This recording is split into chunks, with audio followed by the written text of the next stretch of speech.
and welcome. My name is Rafael Vasquez Guzman, and this workshop on finances is part of a series that I'm doing. My organization is called Líderes del Futuro, and my email address is lideresdelfuturo@yahoo.com. And I am available online usually on Thursdays from 5 to 7 p.m. at kbbf.org, which is the first bilingual nonprofit radio in the history of the United States.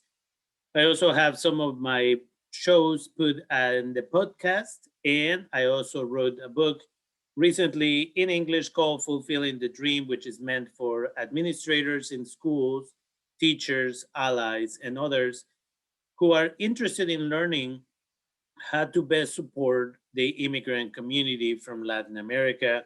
I have my Instagram, Líderes del Futuro, and also my TikTok. The TikTok focuses specifically on how to support the undocumented youth in order to be able to be successful while living in the United States. The first thing that we have to look at is when you think about finances, you also have to have a plan. And the number one issue with individuals living in the United States, regardless of their ethnic background, is that most of us really don't have a plan.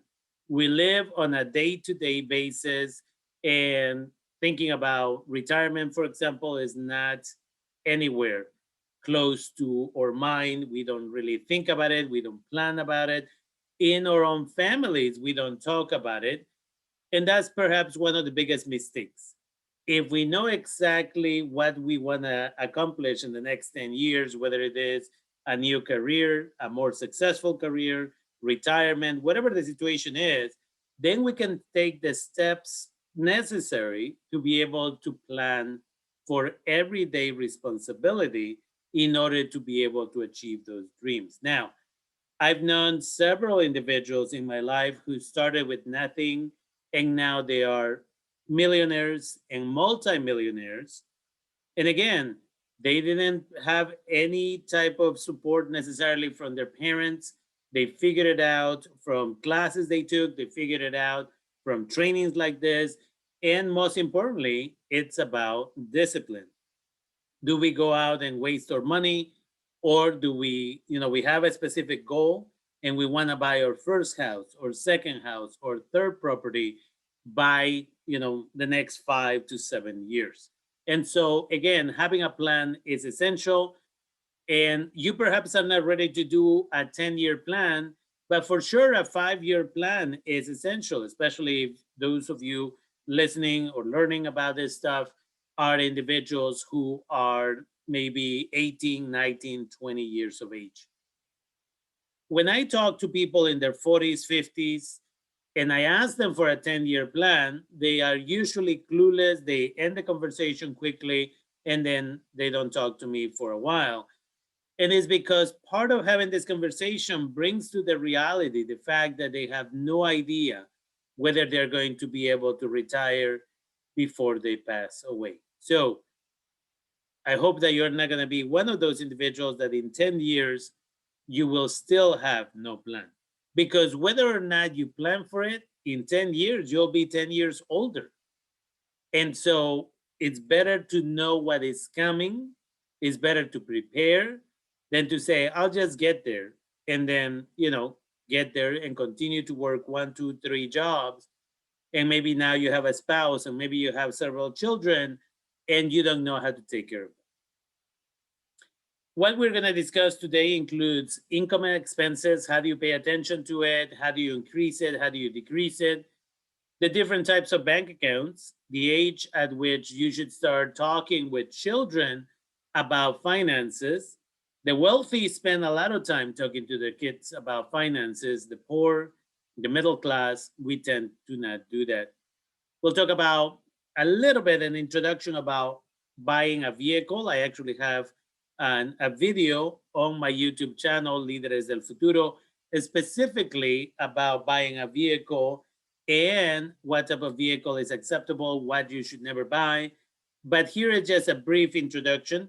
And then we'll talk about credit cards and the negatives of credit cards. And just as well, we're going to talk about credit and the importance of building credit. And to close, we're going to talk about insurance and just an introduction. Again, I'll be doing another conversation specifically about insurance because it's about car insurance, home insurance, renter insurance, life insurance, and so on and so forth. And again, I wrote my book, Fulfilling the Dream, a guide for immigrant parents and allies living in the United States. If you go to my website, lideresdelfuturo.org, that information is available. The link is available there. And I'll also have the link available on my YouTube channel in the description of this video. The reality is that most of what we do requires money. And again, we know this as a subconscious thought, but consciously, we often just use and waste money or go in debt without thinking of the consequences of that. We need money for rent, mortgage, food, transportation, clothing, insurance, as I mentioned, education, recreation, and of course, retirement. And that brings us to the questions as to whether or not you're happy today with your income. Do you have enough work and income to pay for your expenses? Or do you have to have two jobs to be able to have enough? Do you have an emergency fund to cover 6 to 8 months of necessities? Again, the rent or the mortgage, all of those, the basics. And do you have regrets about previous purchases, including maybe a vehicle? I was just talking on the phone with a young student who is thinking about a specific vehicle. And again, it took me about 5 minutes to research enough about that vehicle to know that it would be a bad investment. And the vehicle that he's considering is overpriced. But he was ready to go out there and buy that vehicle. And because they are young individuals, all of these dealerships are taking advantage of these individuals. In fact, he's going to go in there to buy a specific used vehicle. He knows he has a specific budget in mind. And I'm about 100% sure, because I have gone with individuals, with students to help them in the process, with it, to assist them in the process of buying a vehicle. And the first thing that comes out of the mouth of the car salesperson is, let's just get you a lease because it's going to help your credit. And the kids buy into this idea, and eventually they end up with an expensive vehicle that they have a difficult time with the payments. But there is a difference between wants and needs. And again, that vehicle story is a perfect example of that. If you need a vehicle because you need to get places, including work, school, and other items, that's fine. But there's a difference between what you need and what you want. So needs includes housing, food, clothes, transportation, medical insurance, car insurance, life insurance, home insurance, renter's insurance. You should always have renter's insurance if you are renting an apartment, and investments for retirement. We need that. Where a lot of us, because of the horrible job that the K-12, the kinder to 12th grade, and sometimes college education has done, we focus on the wants because we are being bombarded on a regular basis with this commercial and that commercial of buy, and don't worry about how you're going to pay for it. Put it on credit. It will help you build your credit, this and that, and you end up in debt.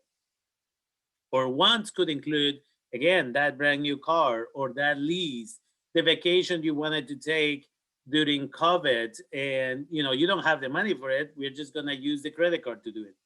Brand new clothing, jewelry, eating out frequently, going to the movies. Maybe you want a TV, but no, you don't want a regular 27-inch TV. You want that 72-inch TV. And again, people are replacing their cell phones every year, every 2 years.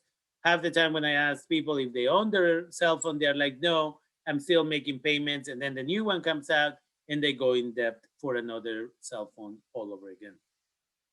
So when we talk about income, we have to talk about what's your regular job maybe that you have today that is bringing you money. You get paid every week, every 2 weeks, or every month. Put that money together. Let's look at how much money you have. Do you have a second job? Or do you have your own business on the side? Are you getting money from child support or other places? And it's important again to sit down, and I have a budget sheet that I'm happy to email to you. And so you can just send me an email at lideresdelfuturo@yahoo.com, and I'll be more than happy. Just send an email that says, can you send me the budget sheet? I'll be happy to do that for you. But again, you look at this income and you say, okay, this is all the money that for sure is coming every month. Don't just look at it if, again, some people got a stimulus check and they say, well, this month I got an extra $1,400. Okay, that's a one-time deal. That doesn't count as income. We only want to count as income the money that is for sure coming in every month. And then it's important for people to think of, again, not just working that 9 to 5 job, which is one of the mistakes of poor people or low income people, or again, the middle class. What we do is we go to work from 8 or 9 to 5, let's say, then we come home. And because our lives are challenging and there's so much drama and everything else is happening, what we do is we immerse ourselves in watching TV, in watching soap operas, in watching TV shows, and that take us away for a minute from our reality or challenging reality. And so we do that, and then suddenly it's 10 p.m. and it's time to go to work so that we can wake up at 7 a.m. to be at work the next day. And then again, a repeat of that cycle. That level of lifestyle is never going to get you out of the situation that you have. But by going to work 9 to 5 or a combination of school and work, and then coming back and doing something for yourself as a side business, and all that money that is coming in from the side business should not be counted as income, but that should be towards either retirement, the emergency fund, whatever other pieces that you're going to do towards investments in your future. That's the other mistake that people do. They start a side business or a side hustle, as people like to call it, and then they bring that money in. But then what do? What they do is they don't use that money. They use it specifically instead for investment, for retirement. What they do is they use it in, again, another car, more clothing, more food, and they don't see that that's an additional investment in their future. Other things that you could do to begin with is pick up a book and again start reading those books. At some point, if you want to get some ideas of books that you can go purchase on finances, on real estate, on personal development, if you go to my website, Líderes del Futuro, by late April 2021, depending when you're getting this information, there should be recommendations that you can get those books through those links. But if you're really good at photography, go and start a business as a photographer. In fact, one of the things that I am mentoring a young individual with right now is they started their Instagram, they're going out there, they take pictures for free at first so that they get themselves out there. They get a bunch of followers, they get the 400, the 500, the 1,000. And then people are start reaching out and saying, hey, can you do my baby picture collection? Hey, my wife is pregnant. Can you take a bunch of pictures? How much do you charge? Well, how long is it going to take me to edit those pictures, to go there and take the pictures? This and that is going to be at 150 for, let's say, 50 pictures. Great quality. They can then print them or use them as background pictures in the computer, whatever they want to do. Maybe you are a DJ. Again, there's a young man from Southern California, and I reach out, we connected, and then he would do free half-hour shows through Facebook, and he got himself out there, and now he started his own radio station online. But once COVID is under control, he'll be able to go out there. People are getting to know each other. They have his contact, and he hopefully will eventually stop working for somebody else and will be just doing DJing over the weekends, on evenings, so on and so forth. And he should be able to make enough money. Maybe you and a couple of people are good at, being supportive, helpful. You can all start a mobile car wash, business where you can go to people's houses and between two, three of you take care of several cars every week. That's a side business. Again, that's not regular income. Put it towards investments. Maybe you start by mowing one person's lawn, maybe eventually builds into two, three. I had a student, former student of mine, who now has his own business, and he has like 25 to 30 houses every week, and it has become his regular income, but he makes enough to make other investments. If you're young, after school tutoring, childcare, graphic designer, perhaps, house cleaning, musician, taxi driver, Uber driver, maybe, translator. A lot of individuals speak at least two languages. And then you find out that somebody is able to do translation and getting $50 an hour. And you're like, I could do that. Well, go into business and do that. There's, in fact, a couple of websites. You can reach at me at Líderes del Futuro at yahoo.com. But there's a couple of websites that you can check where you can sign up, submit your resume, and if people like your work, you can be a book editor in the language besides English. You can do a lot of other things. If you're a graphic designer, people can pay you to do those, even if you are maybe in California and they are in New York. They'll pay you $100 for a beautiful design of a couple of flyers that are going to be useful to them. Again, those are side businesses. House sitting, dog walker. There's a lot of other things that you could do, including if you have the skills, you can be a writer. One of my former students, who's working on her PhD now, Monica Cornejo, is out there at the university, and she wrote this book about this kid that migrates to the United States. It's a bilingual children's book, and eventually it'll be a collection. The story of this kid is going to continue to be told. And again, she can make money by doing that. How much time do you invest? Well, once you publish it, you never have to do anything with that book again. But if people continue to purchase it, you continue to make money. That is what we call passive income. And so, website designer, I know a young man who started with one website, and now his whole business, he works from home, and now he creates and updates websites for many different companies. You can also go to different organizations, different companies, learn how to prepare taxes. And then between January and April, usually you can prepare taxes for people. So you go to work 9 to 5, and maybe at night or in the evening, you do one every night, and then maybe two or three during the weekend, during those months. And I used to have an individual who used to make between $5,000 and $7,000 just by doing that. Again, he wasn't wasting that money, he wasn't doing other stuff, he was investing that money in other businesses. Again, and when you are your own business, you get to deduct a lot of stuff. If you have to travel somewhere, you can deduct a lot of the mileage, you can deduct a lot of other expenses for that business. And so those are just ideas that you should keep in mind. And one of those side business is real estate, right? So how long does it take to become a real estate agent? A lot of individuals think that it may take years, that you have to get a bachelor's degree, so on and so forth.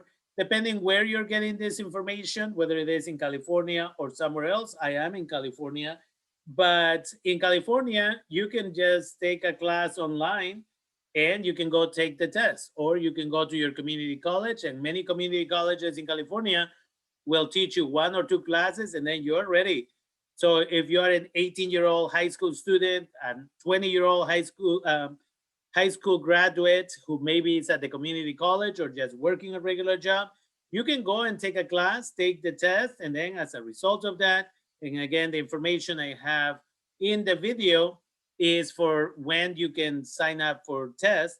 And again, you go and you take classes, those two classes, one class, learn the minimum requirements, go and get your license, and you and maybe two other people start your own company, a limited liability corporation, also known as an LLC, which protects you from people coming after you personally if later on there are mistakes that you make. But don't just focus on, again, buying and selling property and making money out of that by helping people to buy a house or to sell their house.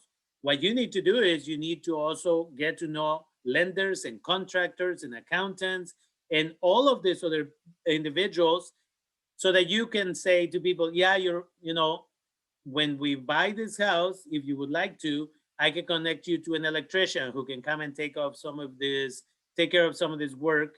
And I've known him or her for a while, and they'll take care of it. Or if you, just so you know, here's a list of the people I recommend, and create a flyer. Connect with your friend who's a graphic designer, pay them an appropriate amount of time. They'll give you a special price, and print, 300 copies of this little flyer. I'm going to live here on the table. Congratulations on buying this house. I'm going to live here on the table with a couple of gifts, a list in case in the future you would like to make changes to your home.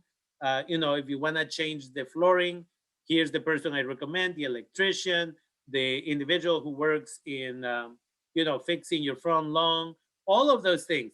You send business to those friends and colleagues, they send business to you. When they're working on a roof because somebody's going to sell a house, they'll say, hey, go to my colleague. He's a really good real estate agent. I recommend him or her, go to them. And as a result of that, you have a group of people who are supporting each other. It has to be that way. I had a colleague who had a regular 9 to 5 job, and then she was selling 1 to 2 houses a month. And again, during 1 year, she made $80,000 just from her side hustle, right? She was able to do that. So she was able to purchase her second house that she was renting to people, and people were paying for the house. So again, you have to think that way.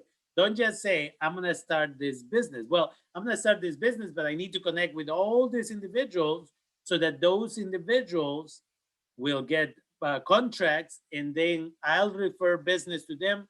They'll refer business to me. That's how it works. And again, as an example of a side hustle, again, I wrote my book in Spanish. I wrote my book in English. I wrote a journal for adults, for youth, and one in Spanish as well. You can find the link on my website, Líderes del Futuro. But again, it's about that. In my situation, when I write this stuff, usually half of what I make out of the sales goes to my nonprofit organization, Humanidad Therapy and Educational Services, that provides low income or sliding scale therapeutic services to the immigrant community. And that takes us to expenses. So you already know how much money you're making.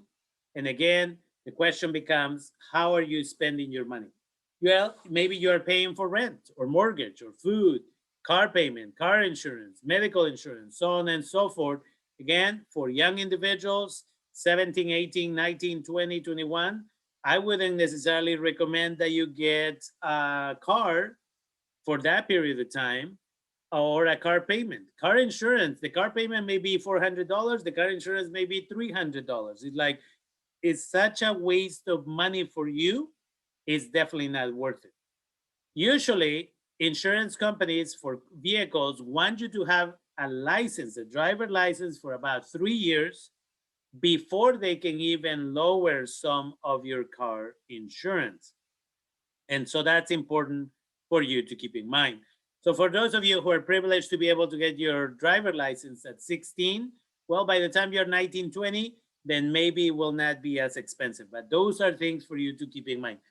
And again, look at how much money is coming in, look at your expenses, and that brings us to what are some of the expenses where you can cut down. Do you really need to have cable? Well, the news media is just going to promote fear. A lot of the TV shows teach you absolutely nothing. They just make you lazy, and they just distract you so that for a minute it serves like a drug. It just doesn't allow you to focus on maybe how difficult your life is. But besides that, you're paying them all this money to entertain you. What if you took that $70 cable bill maybe and you invested in a Roth IRA towards retirement? A year you would be investing over $800 that by the time you're 59 and a half years of age, you'll have thousands and thousands of tax-free money that you can extract towards retirement. Again, in a future video, I will be doing a training on the basics of investing. But for now, let's focus on this. Again, if you stop going out all the time to eat, if you're a college student, I always say to individuals, look at how much money you have. And let's say you have $100 left at the end after you have paid all of your expenses. You say, I'm going to use $50 to go out and eat or for entertainment or whatever. But the other 50 go into my emergency fund or whatever else you're investing on. Maybe you're investing in the stock market. And again, I suggest you watch the video. It's going to come out, a video that I'm going to do is going to be available for you to learn the basics and why all these individuals, young individuals, they buy, they sell, they buy, they sell. Unless you are investing $500,000 to $1 million in those short sales that people are making all the time, you shouldn't be doing that. Because when you buy and sell stocks and you don't keep them for a year, you are paying more in taxes. And I had a young man who needed me to do his taxes recently. And the amount of taxes he ended up paying wasn't even worth what the amount of money that he had made on those buying and selling process that he was doing, right? It's better to be a long-term investor that is a passive investor. Again, check out that video later on. Again, cut down on your junk food. It will be healthier for you, but at the same time, you're saving money. Do you really need a gym membership? Well, a lot of people can just work out at home, save those, again, $20, $30, $50, depending where you are. Save gas by bundling errands. So if you have to go to the store, but you also need to go to the bank, but you also need to go somewhere else, again, plan one trip instead of 3 trips. That's important. And then create shopping lists if you're gonna go to the store.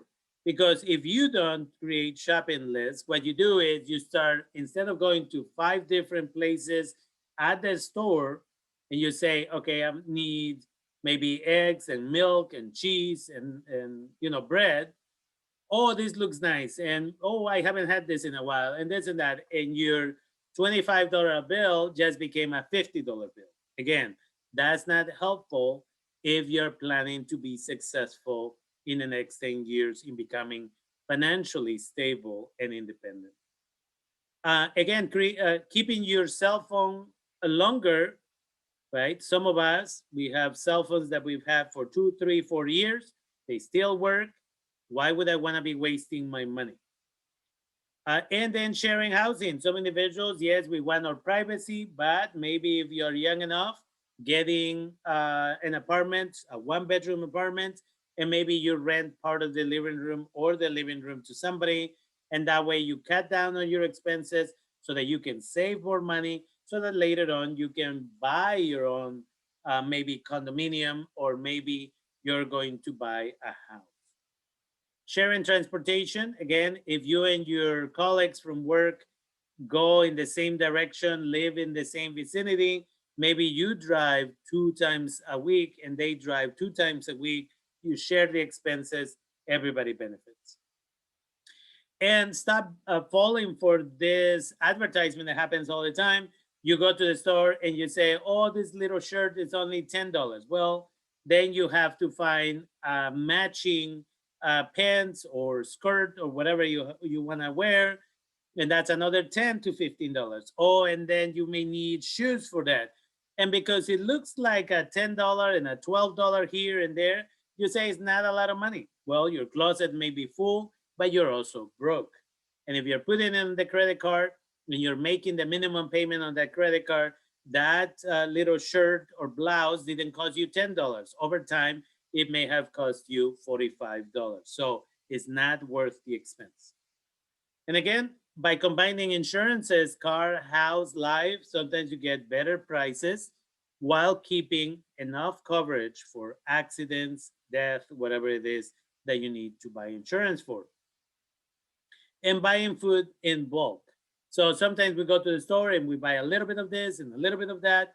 If you had gone and bought, a large container of rice and beans and other items that are not going to go bad quickly, you may be saving $5 and $10 and $15. And people say, yeah, but it's only $5. Yes, but $5 here and $5 there is exactly what I talk about with the young woman who told me about 6 months ago that she doesn't know why she makes all this money, but she's always broke. And among the things that she does every day, either on her way to work or during her break, she just goes to the Starbucks, which is across the street, and she'll buy a $6 frappuccino.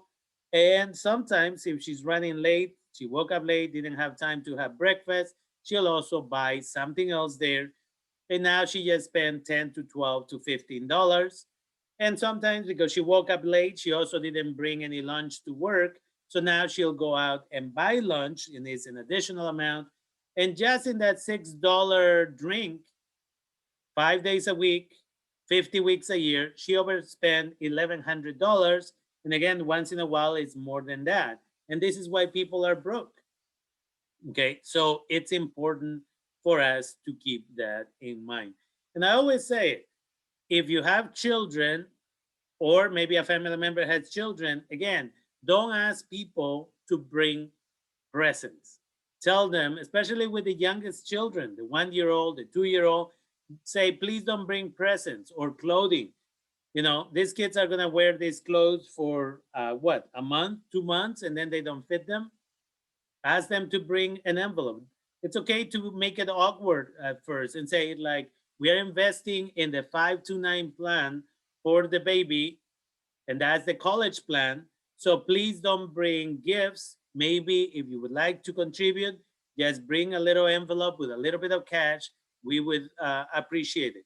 And that way, you start putting that money towards that college fund.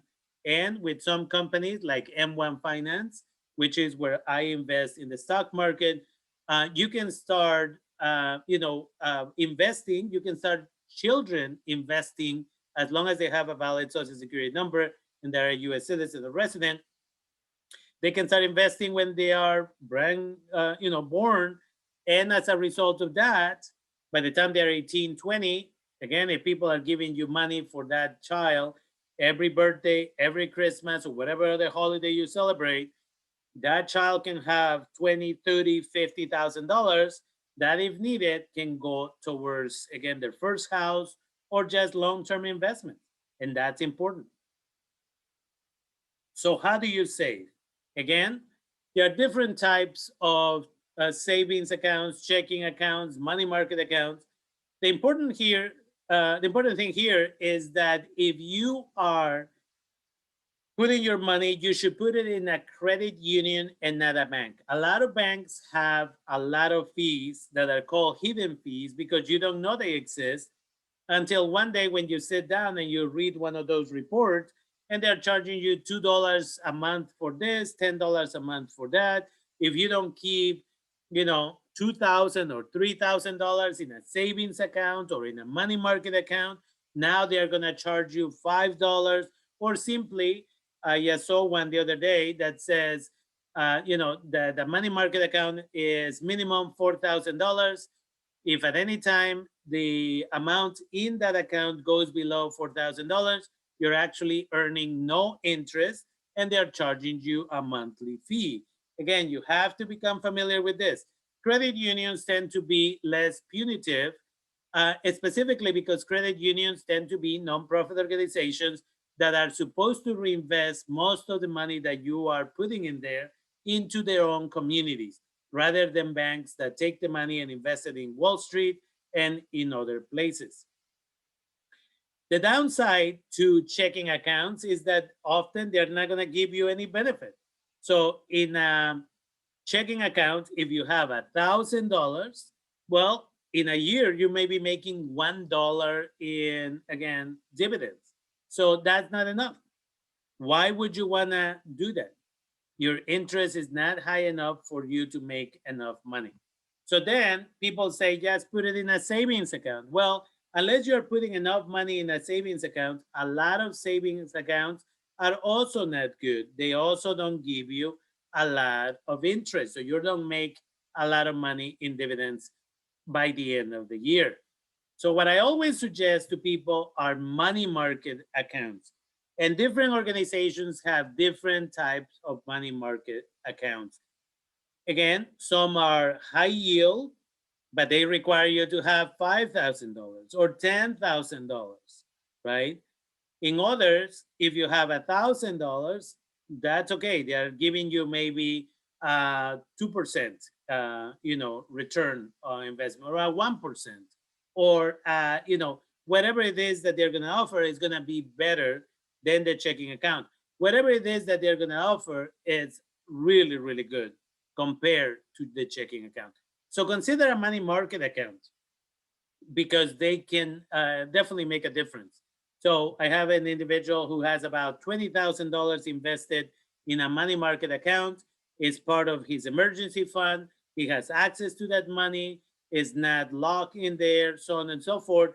And yet he made over $200 in interest last year, right? In a money market account. So shop around, see what organizations are willing to give. And then you have certificates of deposit. Certificates of deposit is basically where you take your money and you say, I promise not to touch this money for a certain period of time. Some organizations will give you an opportunity to start a certificate for only 3 months or 5 months or 6 months or a year. And then when it's time to expire, and before they put that money that you earn in there, a guarantee amount of money, then they let you know in case you want to renew that. Otherwise, it renews by itself, or so that you can add more money to this certificate. And so, again, check around. Certificates of deposit should be money that you're comfortable because maybe it's money that you're not going to use now. Maybe it's part of the down payment on the house that you're going to buy in 2, 3, or 5 years. And so you just put in that money in there, you keep making more money, and yes, you're going to pay taxes on those dividends or that interest that you're making, but that's okay. You're still making money. Remember the important rule here. Due to inflation, your dollar loses value, often 2% every year, which means that if a year ago, you could buy a cup of coffee for $2, now that cup of coffee is going to cost you $2.04. And you say, it's only 4 cents, it's not a big deal. Well, but when you're filling your gas tank, right, with $40, last year it was $40, now it's no longer $40. Or that car that you could have bought for $10,000, 2% inflation is no longer $10,000. Now that car is going to cost you a lot more money. So that's why you want to put your money in either a certificate or a money market account so that it continues to keep up as close as possible with the increase in prices that are due to inflation. And then another program that is available often in banks, in credit unions, and in private investments is individual retirement account. So you can start your own IRA. I prefer that you go through the Roth IRA. But for anybody listening to this information who happen to be undocumented, for example, it is not illegal for you to invest in the stock market in the United States. But if you need to, you can start with an IRA through a local credit union, or inquire to see if they have Roth IRAs available as well. And that brings us to the difference between a 401k and a Roth 401. A lot of individuals who may already be working, if you're a full-time worker, maybe, they might say, hey, we have a retirement plan available if you want to be part of it. And most people are familiar with a 401k. And as a result of that, any money that you put in that investment towards retirement, most of you, the employers may say, we're willing to match. So if you put $1,000 in it every year, we will match it for $1,000. If you put 5,000, we will put 3,000 and we'll match it that much. Okay. But most people don't know that those companies often can also offer you a Roth 401k. Now, the benefit of the 401k, the regular 401k, is when it's time to file taxes, you get a discount or a credit in your taxes, which means you pay less in taxes. So let's say you invested $5,000 in your 401k and your job put another 3,000, you're going to get credit for the 5,000, but in reality you invested $8,000 towards your retirement. Wonderful. The downside is when it's time for you to start taking money out of that 401k in the future, that's when you find out that the bank that they were working with or the institution that they were working with had all these hidden fees, and your $200,000 just became $120,000 because of those fees. And two, every penny that you're taking out from retirement or for retirement is taxable, which means you'll have to file taxes every year. A Roth 401k, if you invest money in it, let's say $8,000, you will not get any credit when you file your taxes today. And people are like, well, that's really bad. Yes, it's bad. But if now you have $200,000 when it's time to retire, or more than that, maybe, any money that you get out for retirement, you don't have to ever pay taxes. So is it better to not pay taxes on 8,000, or is it better to not pay taxes on all 200,000? That's the beauty of the Roth. And if you want to, again, if you ever want the link, I'm happy to send it to you. You can just reach out to me and just say, can you send me the link to the M1 Finance referral page that you have? I'll be happy to do that. Because if you're already working and you have proof that you're working, maybe you're 15, 16, 17, 20, and you're already working even a part-time job and you want to start your own retirement plan, again, you can start a Roth IRA, which is even better than a 401k, or a Roth 401k. A Roth IRA, you can start it with M1 Finance. And again, you start with $500 and then you put in there whatever you want on a monthly basis, $25 more, whatever you want.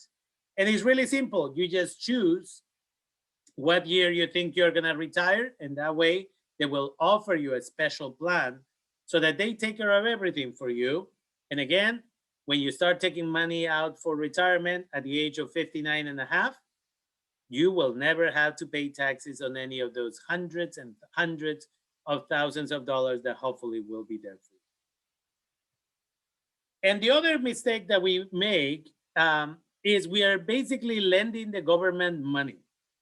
So when you fill out your form at the beginning of the year, maybe, as to how much money they should take out of every paycheck, I meet a lot of people, and when I assist them with filing their taxes, sometimes I say, hey, you're getting $3,000 back. And they're like, oh my gosh, the government is giving me $3,000 back. No, you overpaid $3,000 in taxes, and they're just giving it back to you. So there have been changes in the law since 2017, and those are going to expire in 2025. But in 2019, 3/4 of the people who filed taxes got a refund of at least, on average, $3,000. That means some people got less and some people got more. But basically, if you had taken those $3,000 slowly throughout the year and you had invested it, you would have made a lot of money on those $3,000. Again, even on a simple money market. But instead, you loaned the government $3,000 and they never gave you anything for it. No interest were made on that. So what I'm saying to individuals that I work with is go and calculate how much you really need to be deducting from every paycheck and not a penny more. And in fact, if you think that later on you may end up having to pay, then just put some of this money in that money market account anyway, And if you end up having to pay $500 to the government, that's fine.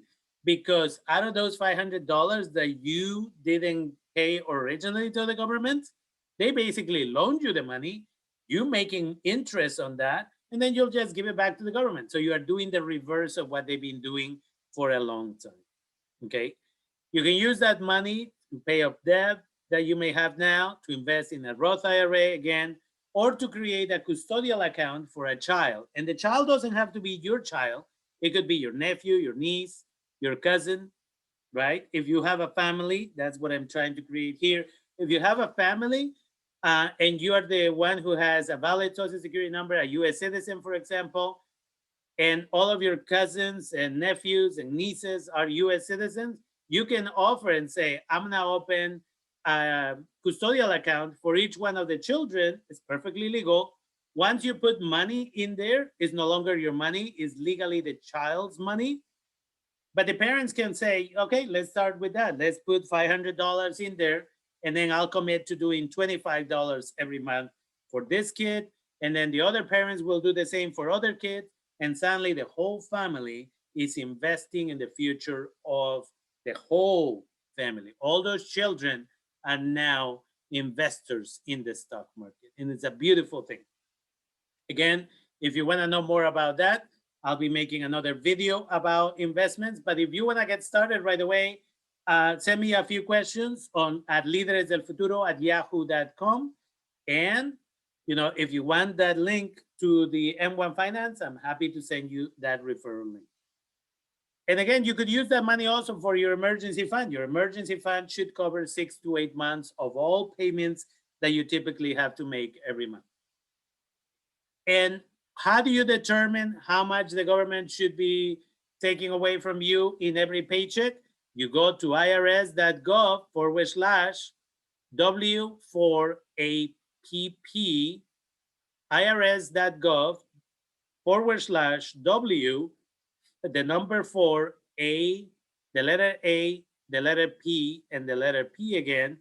And that's how you calculate it. It's going to ask you if you're filing a single, married, divorced, separated, widow, whether you have any dependents or not, so on and so forth. And that's how you'll know how much you should be withholding out of every check and how much you should be putting into your retirement account.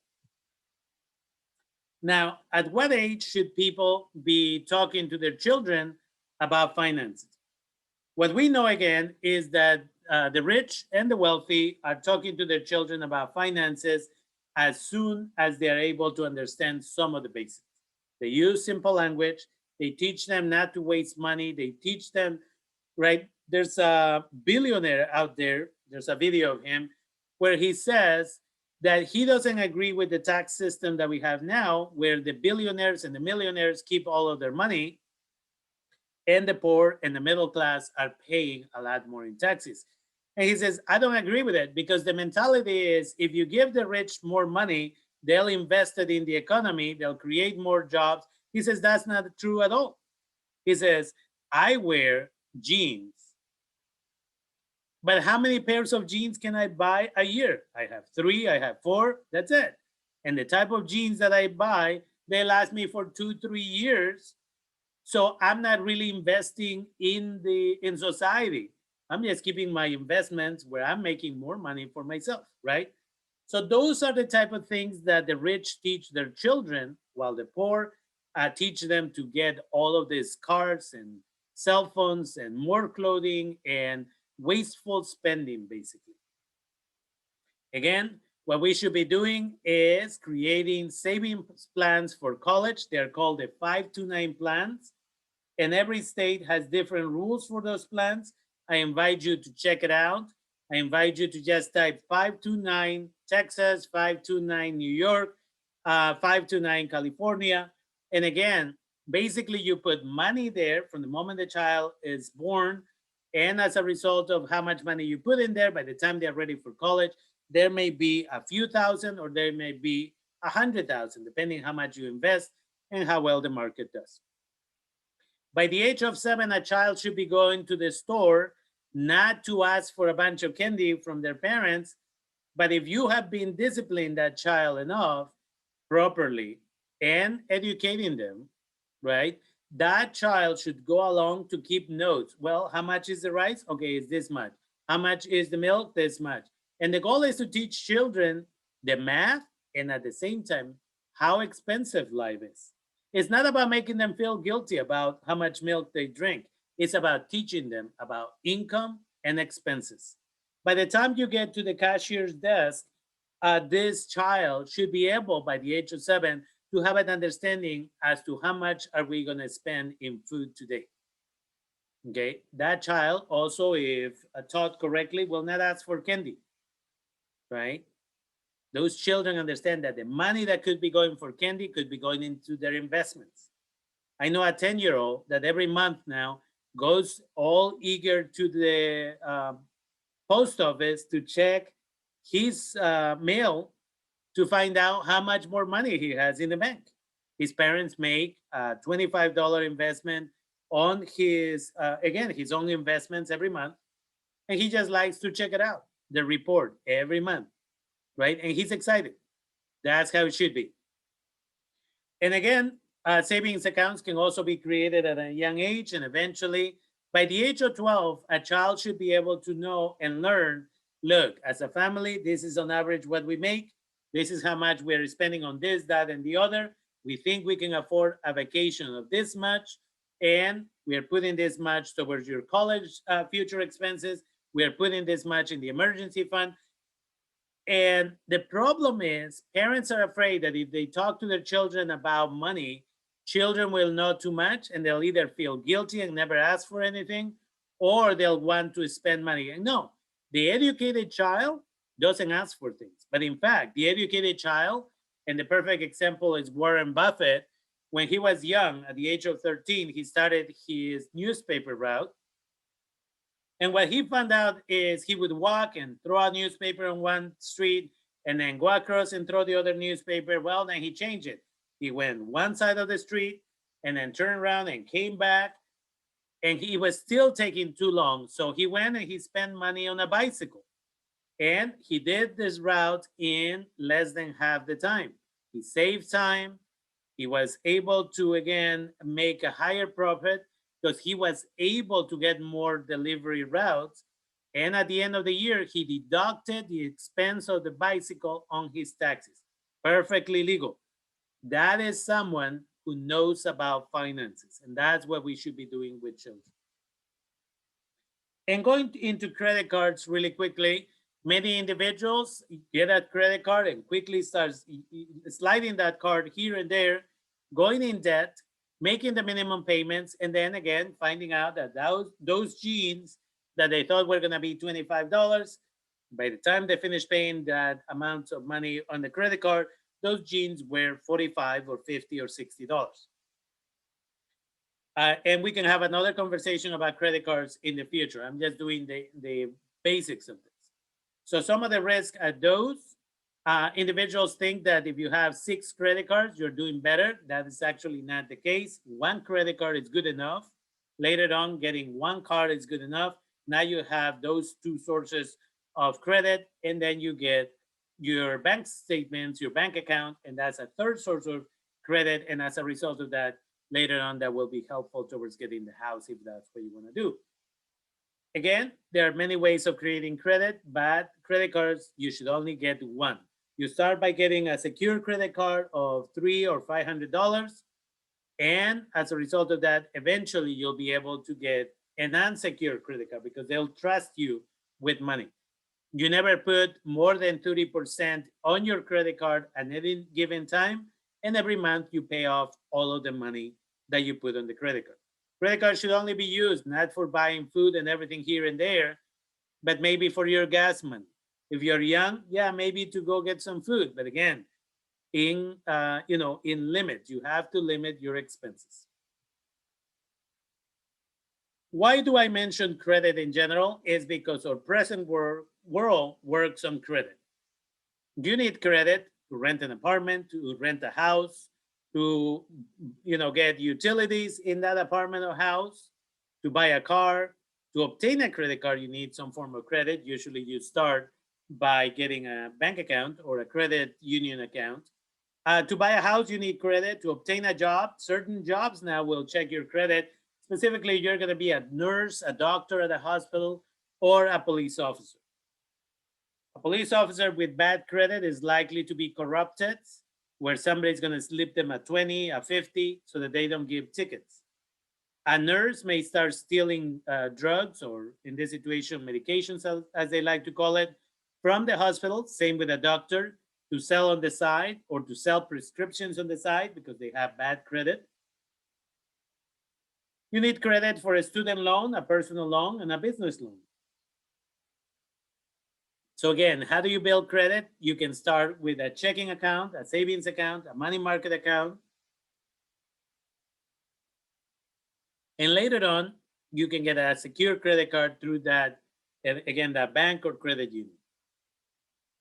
And you can continue building credit if later on you get maybe your cell phone to your own name, or maybe utility. Maybe this is something that I always suggest.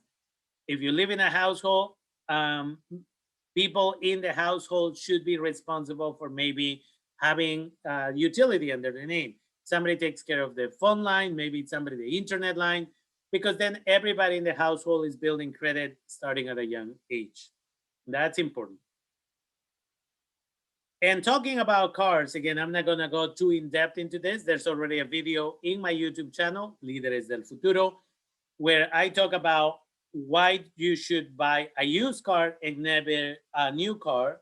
Again, Honda and Toyota are the best cars to buy at this moment. Buying used cars saves you money. I was talking to somebody recently, and he says, I want to buy a BMW. Well, I personally used to own BMWs for many years. I think on the long term, I own about 6 BMWs, and that was fine. But the problem is that when you go do the oil change, it's 125. And if you're still making payments and somebody says, well, no, I'll just do my own oil change at home. Yeah, but if the vehicle has warranty and later on something goes wrong and they say, well, where did you do your last oil change? And you said, oh, I did it myself. That warranty is expired. So again, why would you want to do that? Two, you buy a BMW, you finish signing that for that brand new BMW, you drive out the lot. Many of those BMWs now just lost anything from 10, 15, 20% of its value because it's now a used vehicle. Again, personal experience. I own multiple BMWs in my life. Honda or Toyota are the best. Used cars between 20,000 and 90,000 miles. Many of those vehicles may have extended warranty all the way to 100,000 miles for a lot of the pieces. And again, other vehicles lose value very, very fast.